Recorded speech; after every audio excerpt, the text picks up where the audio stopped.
Welcome to the English with Kirsty podcast from www.englishwithkirsty.com. Here I'll be sharing with you tips, information and other learning resources so that you can improve your business English.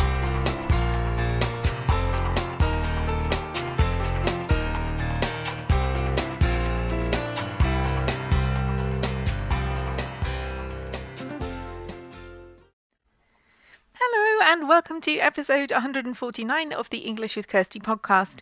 And as the title says, we're going to be looking at people's message today, because sometimes an email can be fine in terms of the language used, it's appropriate for the audience, the grammar is fine, there are no spelling mistakes, but sometimes it's still not a good email.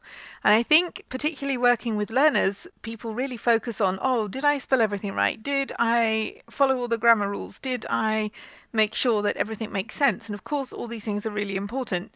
However, you can still be a native speaker, for example, and write an email that just doesn't do the right thing when it reaches the recipient. And that's what I want to talk about today, because although it's good to focus on these other things, it's also good to ask yourself a couple of questions, especially when you're asking someone to do something.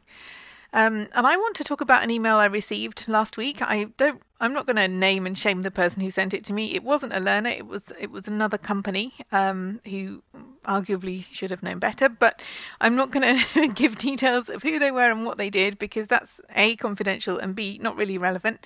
But it did make me think when I received it, and I thought, yeah, I could do something about this on the podcast and the blog, because it's an important takeaway lesson. And it's maybe something that other people can benefit from as well. So I received an email from another company. It's a company that, because I have multiple things going on. I mainly do teaching, but I also do some other work as well. So it's a company that I have worked with before. And they sent an email out to all the other people that work with them asking us to do something. And what we needed to do was clear, but it was quite a lot of work. And the problem was there were two key things missing from this email. So there was an explanation about what was going to happen. There was an explanation about what we needed to do. But the two things that were missing were A, why? Because this is going to be quite a lot of work. And if I can understand why I have to do it, I might be more likely to do it.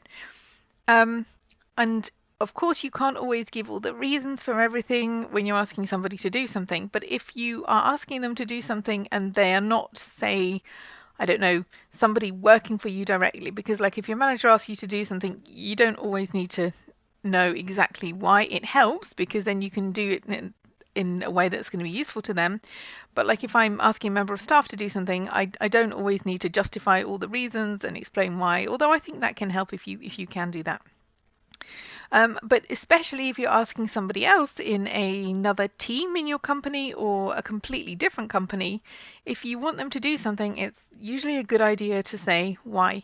And perhaps you can't give all the details because it's confidential, but there's still a way that you can give it some idea as to why, what the reason is. Not just, this is what we're doing now, so you need to do something differently, because that's why should I? I've got loads of stuff to do. So that's the first thing that was missing, the why. Oh, that is my email dog, if anybody heard that. I thought he'd been silenced, but he hasn't. Okay, so the why was missing, and also the benefits were missing. So it was clear what I needed to do, but not only did I not know why I needed to do this thing, I also didn't know what's in it for me, because if you're asking someone to do something that isn't part of your like command structure, that isn't part of your team, sometimes just saying, please can you do this to help me, is enough, because people want to help each other, that's fine. But sometimes if you're asking somebody to completely change the way they work, if you can't tell them why they need to do it, then maybe you can tell them why it would be better, like, we've got this new idea of changing our way of work, because if we do it this way it will save you time, or because this way it will be quicker, or we can save money this way, or this interface that we want you to use is easier to use and therefore it's going to be a better experience for you, or I don't know, maybe this has got a better reporting system so we can get better data from it if we do it this way. So something about why. If you can't say why the change has to be made, maybe they lost a contract or something and you can't do that. But if you can't say why the change has to be made, then maybe say what's good about doing things in a new way, because sometimes people just don't respond well to change anyway, whether it's in your own company or someone else. People just see something that's different and think, oh, I don't like that, can't do that, that's not the way we've always done it.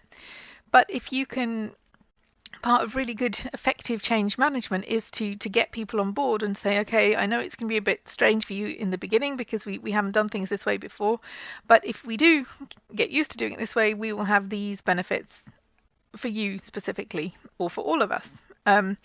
So that's another thing. If you're asking somebody to do something, think about these two things. Have you included the reason, if necessary, and the benefits? Because as well as making it clear what you want that other person to do, the reason and the benefits are also important, because they help to get people on side.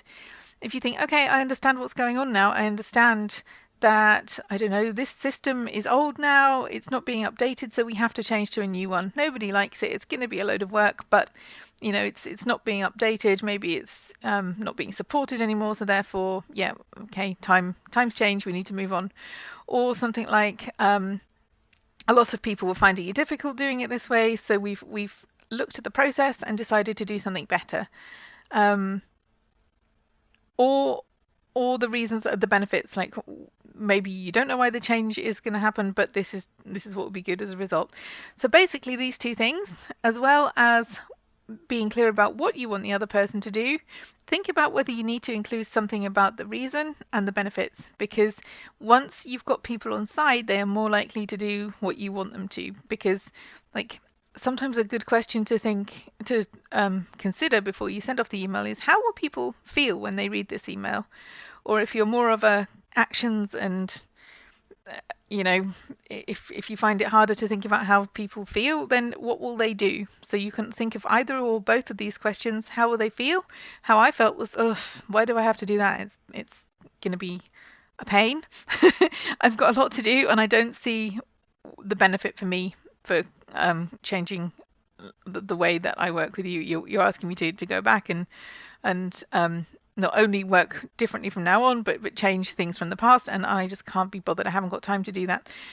What did I do? Nothing yet. I may still do it and then continue to work with this company. I may think my time is better spent not doing that and working with another company, looking for another company to work with. So I don't know what I'm going to do yet, but I haven't done anything immediately, which is not a good sign, because as soon as people don't take action on your email, it's like it gets pushed to the back of the stack of things that they have to do. So that's another thing you can think about. How do people feel when they see this? Or they think, oh yeah, this is a good idea, or they think, oh, why do I have to do this? And what will they do?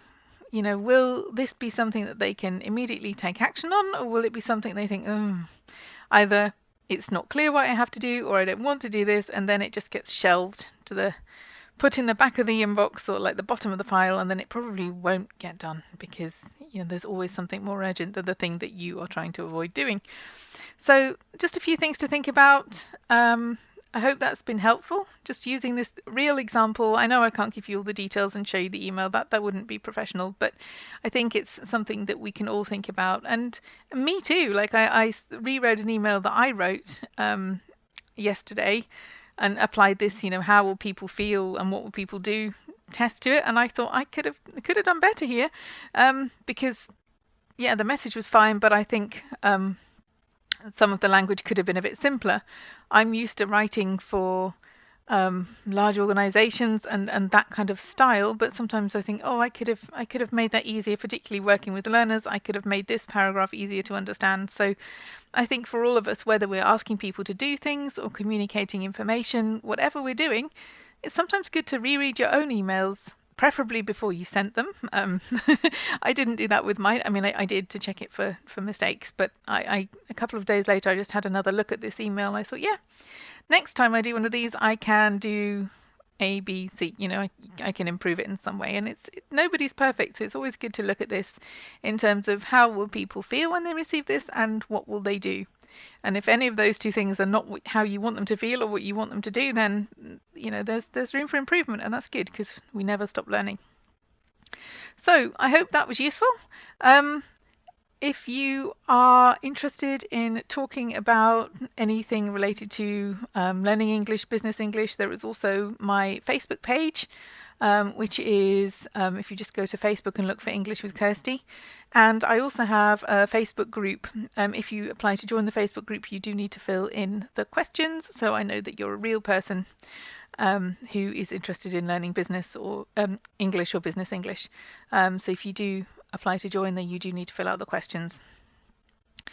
All of the details about those things are on the show notes page, which for this episode will be englishwithkirsty.com/podcast/episode 149. Have a good week and have fun learning English.